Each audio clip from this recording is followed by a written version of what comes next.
All right, I've been waiting for this all morning long. Andrew, he was a member of the mob, right? He was in the mafia. Yes, he was. And from the mob to becoming a rabbi. Mob to God. Rabbi Mark Borovitz is on the line. Rabbi, good morning. Thanks for coming on. How did this happen?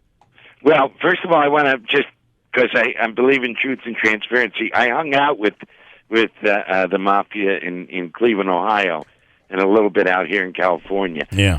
My father died, and I was looking for surrogates, and these guys kind of adopted me, and I got into selling stuff, and wow, and just fell into a life of crime because I made my self-worth equal to my net worth.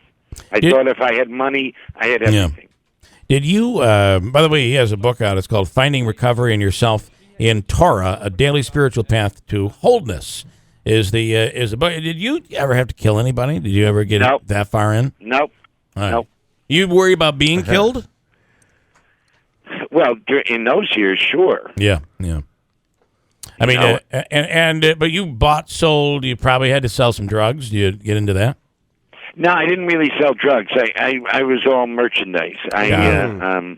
Drugs wasn't my deal. It was really, I was a drunk. Yeah, I was drinking and everything, but I was selling hot merchandise and I thought I was a big shot. I needed something to feel better because inside I was so chaotic. Yeah, and I felt so worthless. Hey, and you're obviously you're a rabbi, so you're Jewish. You've always been Jewish. You didn't convert, right? Right. And the Italian mob, like kind of an interesting. Although in the Godfather, right, they always had a Jewish guy, right? They'd say they'd have somebody. Yeah, well, Jews and Italians have always gotten along. Yeah. And you certainly did. So what is? What did you? You didn't have to kill. You didn't have to do anything bad, but you had to hear stuff. You had to see stuff. Yeah, some of it. I saw stuff. I knew stuff was going on, but I didn't pay attention, and I wasn't in on any of those kinds of things. Yeah. I was a kid, so they treated me like a kid, and in some ways protected me. They didn't want me around when stuff was going down. Got it. And what year did you have your transformation? When did you decide? 1986. Okay. I was arrested for the umpteenth time, and I was on my way to Las Vegas from Los Angeles. I was going to bet a 10-team football parlay, and I was arrested when I was crossing the street by a detective who had arrested me in 1981. Yeah. And remembered he had seen a wanted poster on me a month earlier, in November of 1986. This was December of 1986. And my first wife said, "What bondsman do you want me to call?" And I said, "Don't call anyone. The man upstairs is trying to tell me something. I have to sit here till I can figure it out." Wow. And that was my spiritual awakening and moment of clarity. And you were involved with President Bush too, right? Wasn't there a round table? And what was that? Well, I was honored in his when he came out to Los Angeles for the Faith-Based and Community Initiative Conference. I was one of 7 people that had a private meeting with President Bush, and he said it.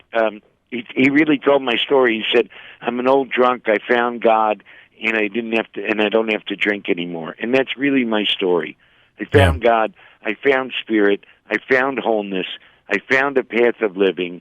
And I work on it every day. It's not like, it's an ecstatic transformation. And that's really what the book is about. It's about using the wisdom of the Bible, the Old Testament for some people, and using the wisdom of the 12 steps of the anonymous programs. And it encompasses what we've been doing here at Beit Tshuva for the last 30 years, where we live an integrated life. We help people integrate all of their parts. I still have chaos inside of me. I just know how to deal with it. What do you think of this? There's a real problem in the country right now with heroin. It seems to be there's a real epidemic. Yes.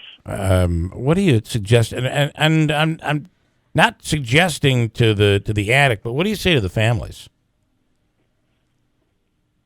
Well, we talk about it.